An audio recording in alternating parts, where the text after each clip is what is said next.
Hey everybody, Adam Savage at Prop Store with Norm Chan. Hey Adam, I really want to do this video with you because there's some, today as we're recording this, actually, the Avengers Doomsday trailer just dropped. And so I'm in a Marvel Studios state of mind. Yep. I've loved these movies. We've had some chances at Prop Store to see some pieces, some props from the films, like some costumes. Ironmonger. Yes, the big Ironmonger that Legacy made. But I don't think we've ever seen an Iron Man piece. I have at some effect shops and occasionally here and there seen some pieces of real made costume armor, but not a full assembly like this upper torso.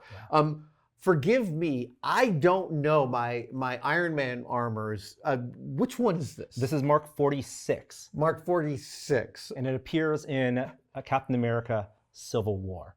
Now, do you remember the range of Iron Man armor? It goes from 1 to basically 50 by the end of Endgame. I know 1, 2, and 3 intimately. After that, I stopped paying attention. Let's do this together. Okay, go for it. So 1 he wears in the first Iron Man. That's what he builds in the cave. That's the one that I built. Yes, exactly. Okay. 2 is it's the silver one that he does the test in. It's the one they're working on the he's working on the workbench at one point. Eventually gets stolen. Yeah. To make War Machine. Yes. Right? And then 3 is what he ends up with at the end of Iron Man 1. And 3 and 2 are functionally similar, quite similar in a form factor, just different paint colors. Very true. I think it's more rivets on 2, right? And 3 has this is the iconic red and gold paint color. Yeah. And 3 evolves slightly into 4. So they made Iron Man 1 and 2 very close to each other. Yeah. And so when he lands in the Stark Expo at the beginning of Iron Man 2, he's wearing Mark 4. A little sleeker. I think the torso lines are less flat. They're more angular. Not my favorite of his armor. Yeah. You only see that for like a few scenes. So that goes to 5. And is 5 the suitcase? It is the suitcase. I love the suitcase. Yeah. That's where he puts his hands down and the nano grows over him. Up. Not quite nano at the time. Yeah. But it does kind of like morph around him, a little lighter weight. But he still has the repulsor powers. This is Mickey Rourke is the villain for that. Yeah. Right. At the end of Iron Man 2, he then develops the triangle repulsor technology. I never loved So that's Mark 6, right? And that armor, instead of a circle, your RT is now a triangle. Right. And he wears that at the beginning of the Avengers. So throughout most of the Avengers, he's wearing the Mark 6. It's when he goes underwater, he plugs in the power for Stark Tower. Yep. At the end, they fight Loki and the Chitauri, and when Loki throws him off the building, and he has that armor that wraps around him. Yeah, is that Mark 7? That's Mark 7.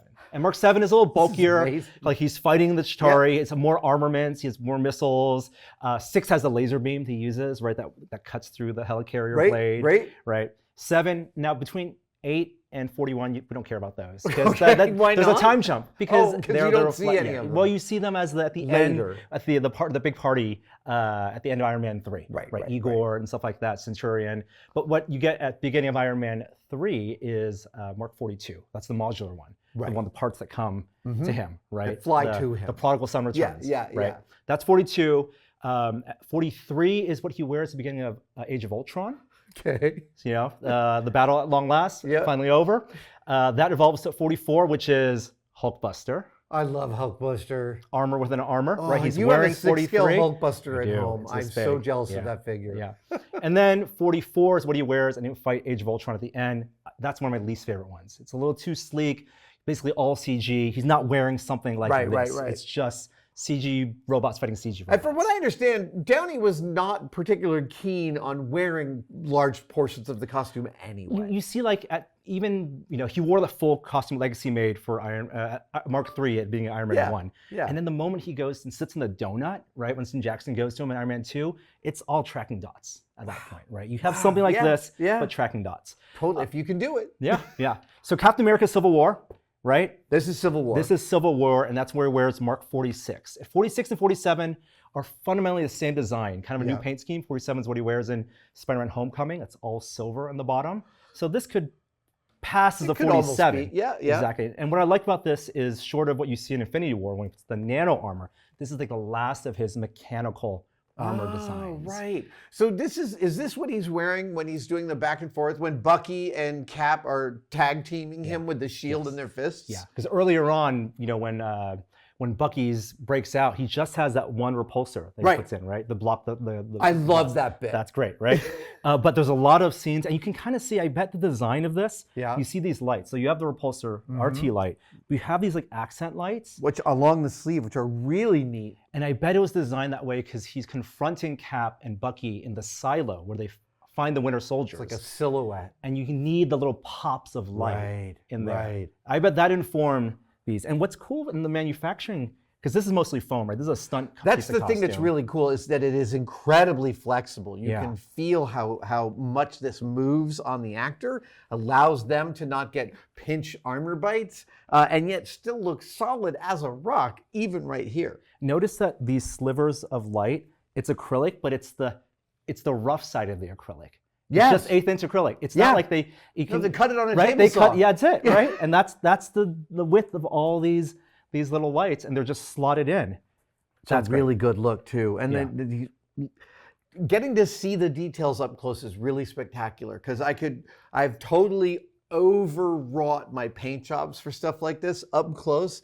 And again, this is painted for camera, so there's only so much detail you're going to see, and they don't waste any time. Well, it's also that evolution, as we talked about, the evolution of the Iron Man armor from Marvel Studios, their visual design team back then.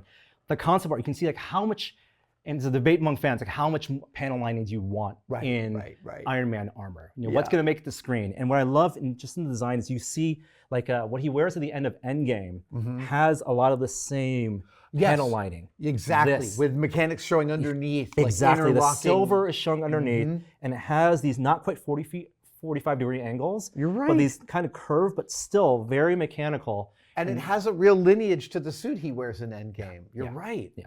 So this, I think, and 46 and 47 are two of my favorite suits.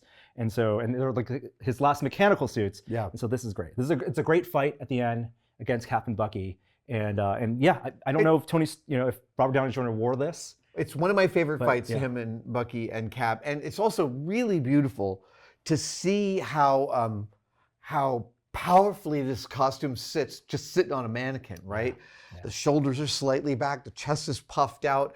A costumer told me that back in the day, naval uniforms would actually pull your body into what was thought of as a martial pose. And the suit does the same kind of thing. And we look at Iron Man mostly from the front, but from that side, this is where it looks like armor, right? A breastplate right here. This angle right here for the chest. Exactly. Right? And you see it in some of his armor, like Mark 5 and 42 don't have it as much, but 46, you're getting back to that bulky, looks like a knight in armor. This is today I learned you know more about Iron Man armor than I could have possibly imagined. I got a lot of toys.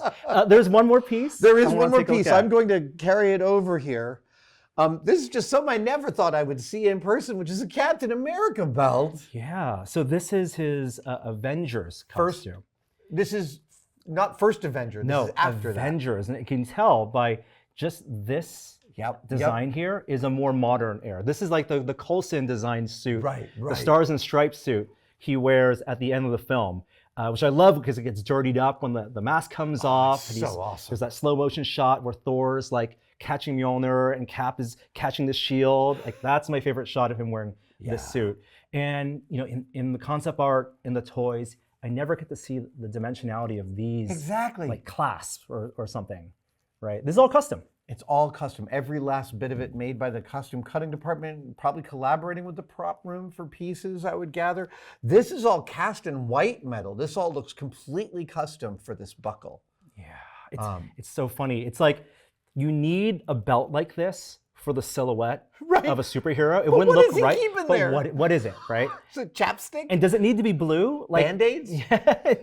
I think you're imagining that it's supposed to be like ammo, like clips of magazines or clips. Yes, things he might need. Yes, yeah. It's not like a bat utility belt. But it's more of a piece of military gear. Oh, and those are also, all the clasps go backwards so that he doesn't catch himself on door frames as he's walking through.